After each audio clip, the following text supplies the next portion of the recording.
AI, it's AI. Oh, wait, it's no, real. maybe not. It's real. So that's right. Oh no! I thought it was fake, but it wasn't. I know. This whole time, it's been real the whole time.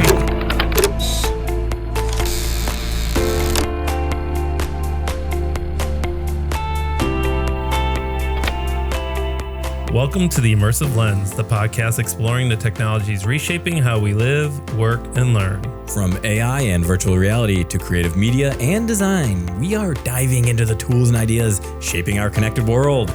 My name is Paul Engin. Join us as we uncover the people and ideas driving the next wave of interactive experiences. And I'm Dave Ghidiu. This is the Immersive Lens. Dave, how you doing? I'm doing great. How are you doing today? Good. Did you see the news about Cursor?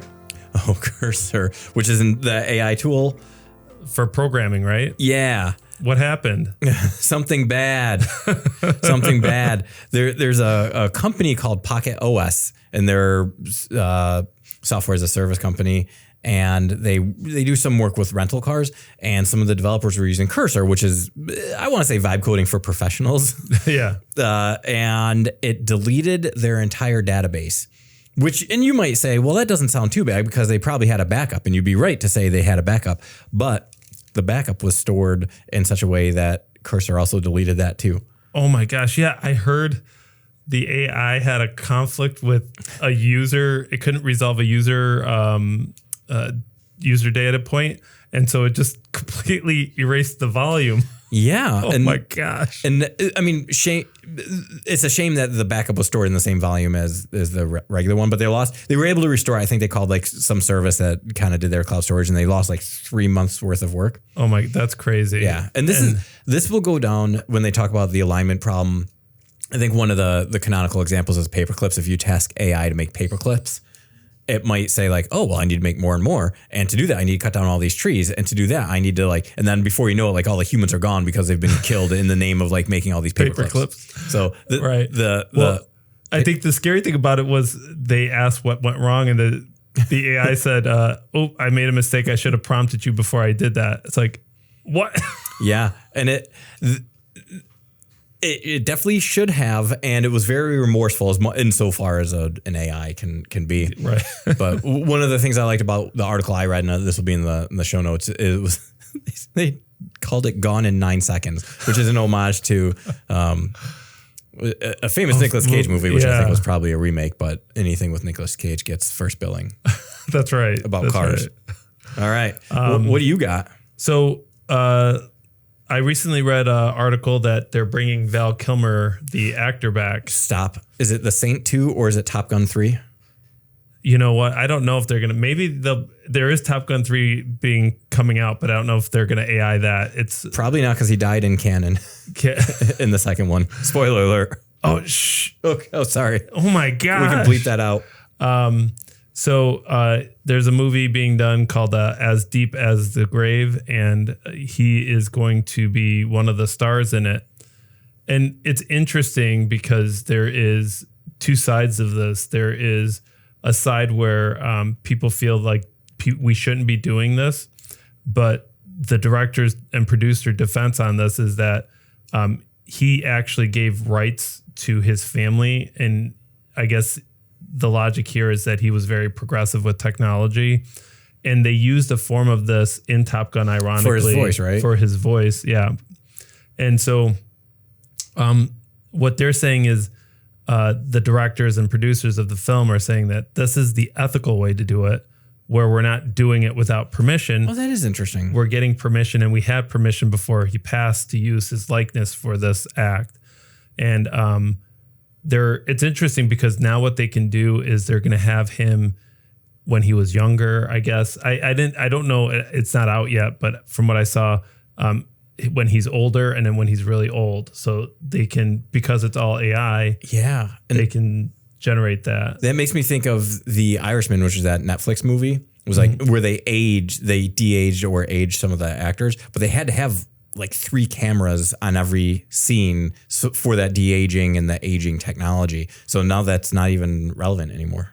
Yeah, I am curious when this comes out, what AI system they used and how they did it, and Google Flow. Yeah. Well, they're using like Runway ML or something in Hollywood, right? I don't think Flow is. Yeah, that's what I don't know. I'd be curious to find out what got they connections. use. Yeah, right. You got connections. But I thought it was a interesting approach to, when we talk about ethical uses of this. Now, I don't think it would be ethical if people used deceased actors or their likeness or their voice without their permission or without residuals. Yeah. But it's a great, I think this is going to be the first major film with a use case like this. So yeah, I haven't heard of anything. I'll be interested to see how it even looks. Like, will we be able to tell? There is that uncanny valley, because when they did it in, I forgot which Star Wars movie or Peter Cushing, it was very, very obvious that it was. Yeah. Do you think Val Kilmer will be starring alongside Tilly Norwood in an upcoming release? It could be. Yeah. Tilly is the other virtual actor. Yeah, we've talked about it a few times on the pod. She's a friend of the pod. Yeah. There is one other thing. Speaking of AI and images, so ChatGPT just dropped Images 2, which is their new image generation. Yeah. And it excels in some arenas, specifically like, for instance, text. So if you did infographics, and I think it's better than Nano Banana when it comes to the text and the infographics. The text is crisper, it's more relevant, more accurate. You don't get smearing of letters. But you made an interesting observation, because I showed you kind of I did a Nano Banana side by side, and you made an interesting observation about where Nano you got this, Dave. We're gonna fix this in post. Where Nano Banana excels. So give me your honest view as you're staring at both of these, which will be in the show notes. Yes. Go to theimmersivlens.com. So I think Nano Banana is more creative with what it produces. But to your point, the accuracy of the text is not there in Nano Banana versus the ChatGPT Image 2. Yeah. But I like the way Nano Banana structures it. It's got nice colors, how they split up the areas. Yeah, it looks less sterile. Yes. To me. Yes, whereas the ChatGPT Image 2 is like great. It looks fantastic, and if I didn't see this, I would say it's perfect. If you didn't see the Nano Banana comparison, you'd be like, and I think that in my mind, the ChatGPT one is something you'd find we did the circulatory system. That's what this is. And you would see the ChatGPT one in a textbook for like pre-med or med. And I think the one that you see on the left from Nano Banana is something you might see in a classroom or like the back of a doctor's door. That's maybe for the Gen Pop, not necessarily a classroom or something. Yeah. Yeah. But it's really interesting. And I saw a bunch of comparisons between Nano Banana and the new imaging ChatGPT Image 2. And it seems like in all the situations, or most of the situations, Nano Banana creativity overpowered ChatGPT Image 2. But the text is just, it was just not so unmatched. It's so good. Yeah. It's so good. And this morning I actually just read Vision Pro, the Apple headset. Yeah, so I see you say Vision Pro surgery, and we were just talking about the circulatory. Are we now a medical podcast? We are. So we pivoted from technology to Peaky Blinders, and now we are a medical podcast. Thanks for sticking with us, folks. Yes. All right, so what does it say? I have not seen this article. I have heard nothing about this. So they use the Vision Pro. That's their VR. The VR headset. Yeah. And the surgeon used it for a few things, for training the surgery for what they're going to be doing. I guess the application is called Scope XR, which was developed by the doctor. And it's a immersive stereoscopic 3D simulation of real-time surgical overlays. And so what they can do is, what they're saying is that they can have comprehensive preoperative diagnostic data, all without breaking sterile techniques. So they don't have to touch their glasses. It can be overlaid while they're doing the surgery, and they can have the information all readily available. And if you picture when you're putting it on and you're able to see what you're doing surgery on, but then they can do an additional digital overlay on top of it. So he knows exactly where he should be operating. Yeah, and I wasn't paying attention. So there is a video, and we'll have a link to this also at theimmersivelens.com. But I thought he was drinking a coffee while doing this like eyeball surgery, but that is not coffee in his hand. No. It's some other type of thing. Maybe we are not a medical podcast after all. Okay, so that's really bonkers. And I will say, so we tried that because I think the college owns one or two of those headsets. I think it's fantastic. It's the best in class. It's the best one that I've tried. Yes, and we're going to have a future podcast where we're going to talk about the AI challenge you gave us. I can't wait. And I'm gonna tell you about my experiences with. Oh, that's right, because you were doing the XR. I was.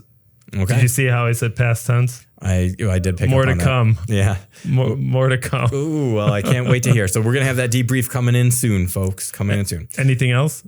No, like, what are we talking about today?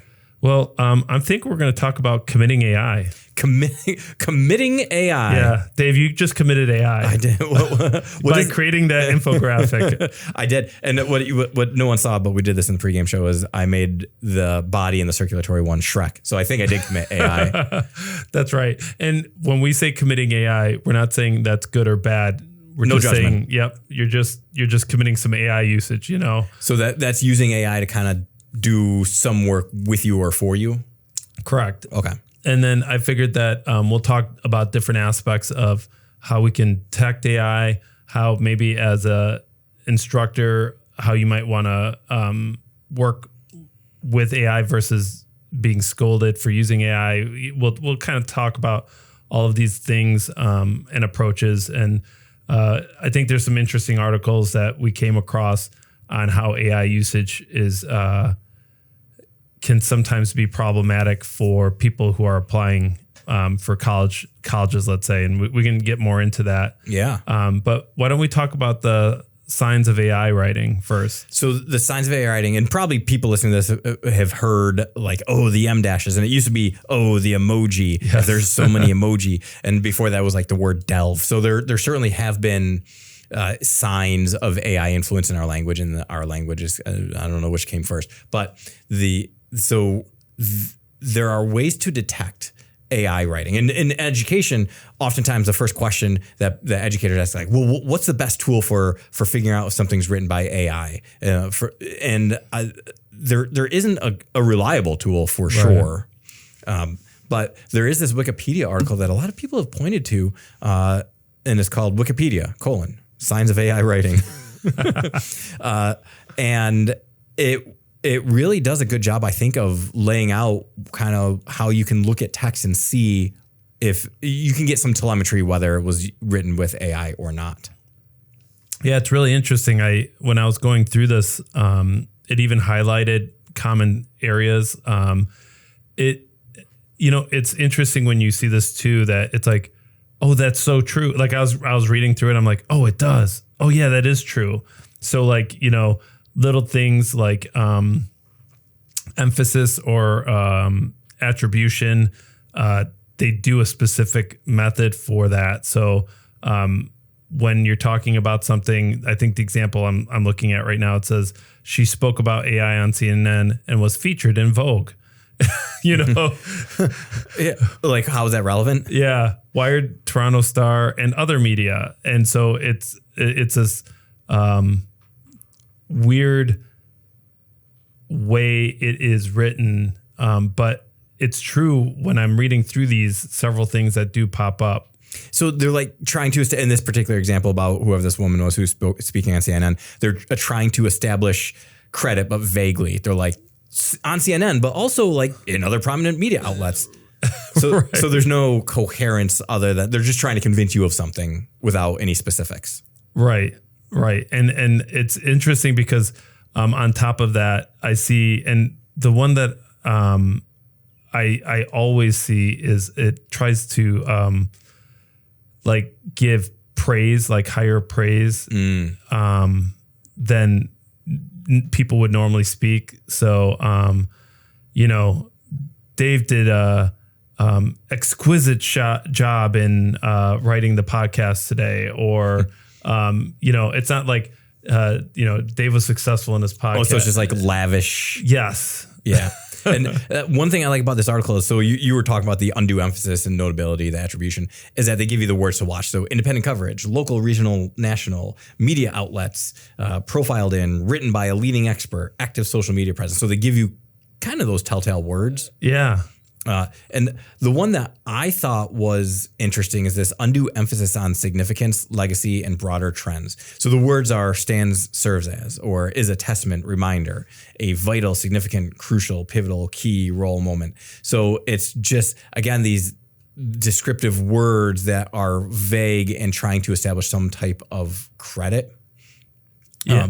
And so I think one of the example is, I think people should, first of all, go to this. And again, the immersivelens.com if you want to see a link to this article, or you can just Google it in Wikipedia. But one of the examples is currently there is no specific conservation assessment for, and then they give genus and species that I can't pronounce. So the crucial for the survival of this and other endemic species. It plays a role in the ecosystem. So there's this, they actually call it like burstiness and perplexity when you're looking at the construction of a sentence in AI. And it doesn't quite sound human. Like you've probably never had a conversation with anyone where they're talking like this, but it sounds like someone who's trying to sound human, but doesn't quite understand the rules of grammar. And so the burstiness, let me just, because you'll hear this throughout all of them, the burstiness of text is where it's, they vary in length and structure. So there's like bursts of complex ideas. And usually humans have that, where the frequency of words is not predictable. But in AI, it's very consistent. And the perplexity is kind of the varied word choices. So humans can be a little bit more unpredictable than AI. And also humans use words wrong much more than AI does. So those are other things. And I'm almost wondering, like when I see things, I'm like questioning whether it's AI, and I see a typo. I'm like, did that person do that on purpose? Or did the AI do that on purpose? Or is there some software that will take AI stuff and put a typo in? So then you think that it's not AI. Right. It's a crazy world. I wonder sometimes. But this is a great article, and like it just keeps going, and it does like the promotional and advertisement like language. So vibrant, rich, profound, enhancing, showcasing, natural beauty. And the example they gave is nestled within the breathtaking region of Gondar in Ethiopia. And I'm mispronouncing these names, so I'm going to keep going. Stands as a vibrant town with a rich cultural heritage and significant place. That sounds idyllic. Yes. But it's just interesting because it is very, but there isn't much substance to it other than it's marketing words. You know what I mean? Yeah. It's like keywords. And it's interesting because Laura Engin here at FLCC, who coordinates the marketing department. Yeah, she was on that panel for the marketing day event. Yeah. She talks about when they're doing copy, she'll get copy sometimes from people and she'll review copy, and she can tell that AI generates it because there isn't there isn't substance to what it's being said. So, and this is even in corporate, like this isn't just students. This is like other marketing professionals giving it to her to review. And she's going, this should be. Yeah. And that totally makes sense, because when you're marketing, you only can use 3, 4, 5. So you have to be very precise with your words. So if you're using these vague, empty words, it's probably painfully obvious. Yes. And so she can automatically tell right away that the person isn't aware of the product they're trying to promote, and they're just trying to get it through. And it's funny because these are the key words that are usually coming up. Yeah. And there's 2 or 3 other ones. So that was in the content section. They also have a language and grammar section, and they have a style section. But one of the biggest ones that I see all the time, and if I'm ever using AI and as a thought partner and we're working together, I will always delete it when I see this. It's the not X, but Y, or not just X, but also Y. And that happens all the time. So the examples they have is like, this isn't bludgeoning, it's surgical teardown. You're right. I see that all the time. If it's not X but Y, or not just X but also Y, that is certainly AI. And the rule of 3, and you'll start seeing this more often. So AI has has decided that when you're talking about things, you want to give kind of flavor text using 3 examples is good. So here's the example they give. The Amaze conference brings together global SEO professionals, marketing experts, and growth hackers. And the event features keynote sessions, panel discussions, and networking opportunities. So when you see that 3, and it's not necessarily 3, but that's usually that giveaway. Yeah, this is really interesting because now people will look at this and they'll be able to recognize, or they'll go, oh my gosh, I've seen that before. And I guess I want to emphasize that I don't think it's necessarily bad. It's an awareness that you should have while you're writing it, looking at it, using it as a thought partner. But also if you are grading, if you are reviewing, you might want to know these things. And is it okay? That's up to you to make that decision, right? So maybe those 3, maybe the way it was structured is exactly how you want it to be said, and that's okay. Yeah, and I'll be reading books that were published 10 years ago that have M dashes, and M dashes is like the latest craze in AI. And I'm like, this predates like generative AI. So I feel bad for people who are using M dashes the proper way because you're getting. It's so. I'd be curious. We should bring someone who is really into the English language and Adam HB. Yeah, he's like, oh man, I can't use M dashes anymore. I was just gonna say, because I wonder if like they appreciate finally people are using M dashes, because before they were just using dashes. I remember I was like, it should be an M dash. Nope, that should be an N dash. Nope, that I was like, what? Yeah, I was like, there's more than one type of dash. You're kidding me. And I think you're right. Like when it comes to talk about like disclosure, that can help. So if you're having these conversations about like, well, when it is appropriate, and you have an article, you came up with an article that I thought was pretty fascinating, because we are being critical of AI. There's a critical examination of AI, but we're not saying it's good or bad. But you had an interesting article. Yeah. So this article is MIT Sloan Tech, so from MIT, and they brought up some good points, and I think these are points that we've brought up in the past. But at least if you're in a classroom, then this is more of a classroom situation, right? But you should really announce what the AI policy is beforehand, so that people are aware of how and what they can use AI for. You should also, this is an interesting one that I didn't think about, but show examples of what plagiarism or cheating would be considered and what good use of AI might be. You know what I mean? So plagiarism and cheating in the context of AI? Yeah. Yeah. So, just don't plagiarize. You have to give examples of it. Right. Because I think some people would say, so I can't use AI. And it's like, you might say, no, you can use AI, but it has to be your own words, and AI might help you restructure it, or maybe you use AI to research it and then you write your own words. But you know, as an instructor, professor, teacher, you want to give an example of like, all right, here's a regurgitated, not really read through, not using AI as a thought partner, and just using it as to automate a task for you. Yeah, and I'm glad you we're talking about kind of the structure and the ground rules and the level setting for AI, because I think it is critically important for people today to understand how to use AI and do it responsibly, because that's the future. Yes, 100%. You shouldn't shy away from this. I think this is equivalent to saying, computers, and people are like, I'm never going to use a computer. Yeah. It's like, okay. Maybe. You have a cell phone in your hand? And we have an actual AI policy generator that you developed here at FLCC. It was a committee, but yeah, it is fun. Yeah. We'll put that in the show notes so people could use that. The immersivlens.com. Yeah. Yeah. And that allows educators, and even if you're not an educator, you're not teaching, or you don't have an AI policy, you might just want to check it out. It allows people to, at the assignment level, say, hey, here's the rules of engagement for AI, and here's how I want you to sort of declare that at the end of the assignment. So it's a really cool interactive tool. It's very easy to use, and it's just some food for thought. Yep. And so I think the last part, and I was alluding to this before, is show examples of appropriate use of AI. Explain to the students the parameters, and actually seeing examples of how it was used properly, I think is a big thing for some people who are really diving into this for the first time. Yeah, and it can be that book, The Opposite of Cheating, I don't know if we talked about it on this podcast, but we did a book club at the college on it. And one of the things they said is, sometimes people are using AI and they don't even know it. So for instance, Grammarly or a spell check, and then they get caught with these plagiarism detectors, or AI detectors, which by the way, aren't 100% effective anyhow. And they're like, I didn't even know I was using AI. And like now it's baked into Google Docs or right. Word. And so, yeah, you really have to have those examples.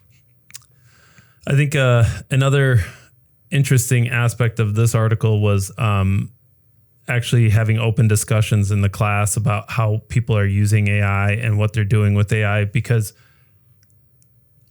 I know we want to think we know everything, but we probably know nothing. Yeah. And the students might be approaching it in a completely different way. And I think that is amazing. When I hear like how sometimes people are using it, I'm like, and I had a student do an assignment, and it wasn't related to AI, but they used a technique for animating a character with bone systems, and it was morphing so it's picture an image of an arm, and they use bone systems to deform the shape. Okay, deform that's like moving the arm. Okay, and then so they can animate with it. But the reason why I never used that is because there was never a way to link it to the rest of the body, et cetera, et cetera. But they approached it in a specific way where I was like, I said, and my feedback was simply, I haven't seen it approached this way. I don't know if I would do it, but it's working for you. And it's something that it was interesting when I saw it. I started doing some tests with it and saying, I wonder if I could do like. Was it like a viable? It was, but it's not as optimal as the way that Sure. So it wasn't optimal, but it was a different, like if it was a single limb, like if it was a snake, if you didn't have multiple limbs that it would actually have been it's a solution. Yeah. It's a solution. As a software engineer, I always think there's the quick way and the right way. They're never the same. That's right. Oftentimes I do the quick way if I can get away with it. So I did want to share one more article. It is college entrance time. Oh, yes, that's true. So there was an article at Mashable that said AI can't write your college admissions essay. And so in this conversation about committing AI,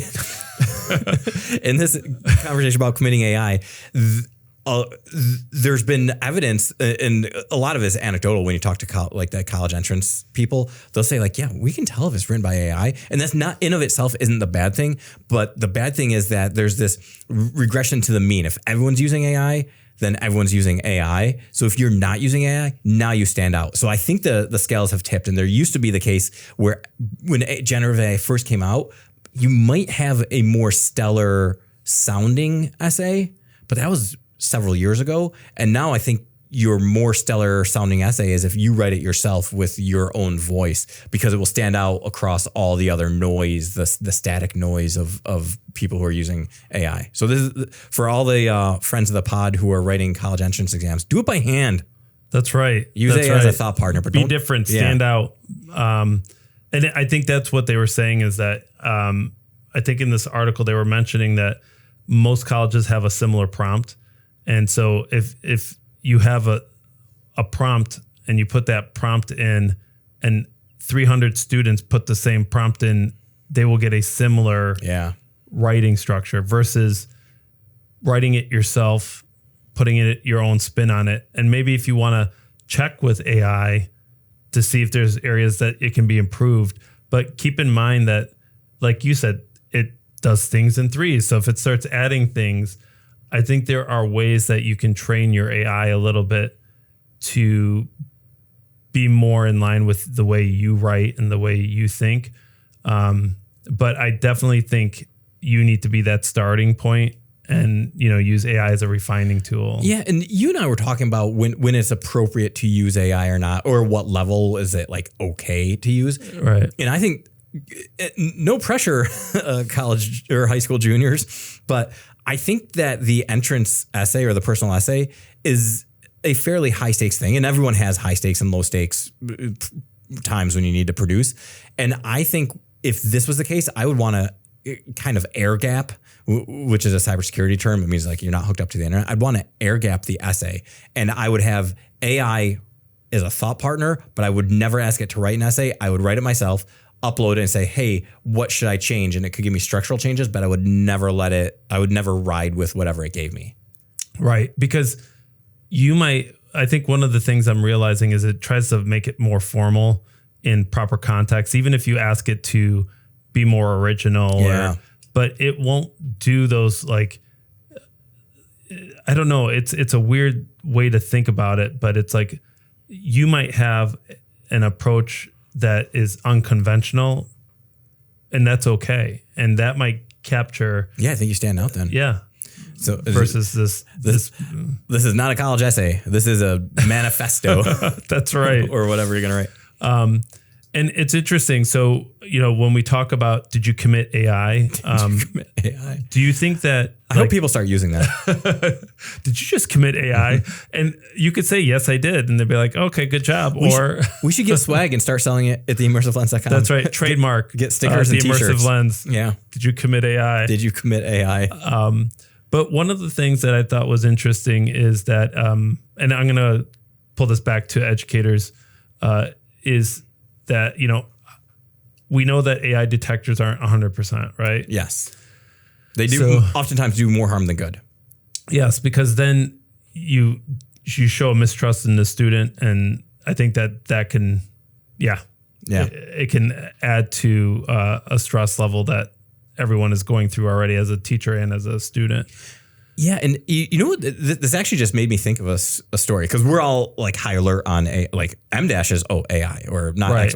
But one of my buddies got a phone call the other day when I was with them, and he didn't answer it, and then the same number called back, and it was like an out of state number, and then he didn't answer, and he called the third time. It came, and so the person, my buddy, answered and was like, "Hello," and couldn't tell if the person was AI or not, and it wound up not being AI.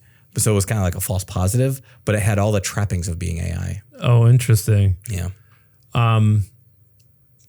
So how do you detect AI? And I think that there's these are three good approaches, and we've heard this, maybe you've heard it before, but you can go old school and have them actually write out their answers. Blue book sales are up. Like those blue books that people write. Yeah, they talk about it on the news.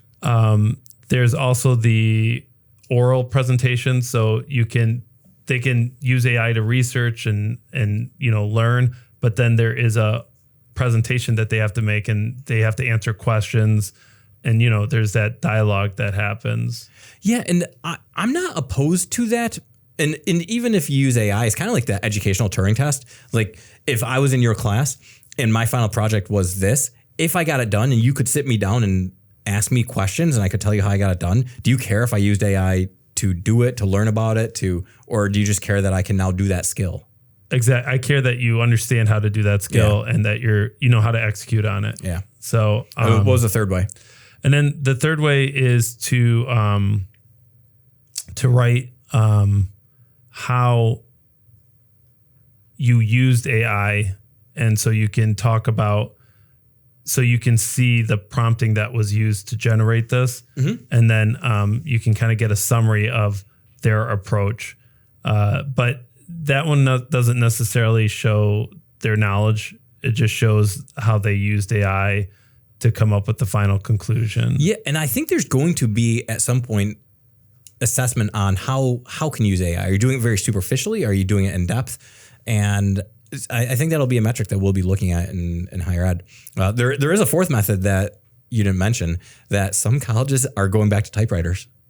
Oh my God. Yeah, so we'll link to that article too. They're going to typewriters to counter AI generated work. That is crazy. Also fun. I remember learning on typewriters. I did. I took personal typing on the IBM Selectrix 3.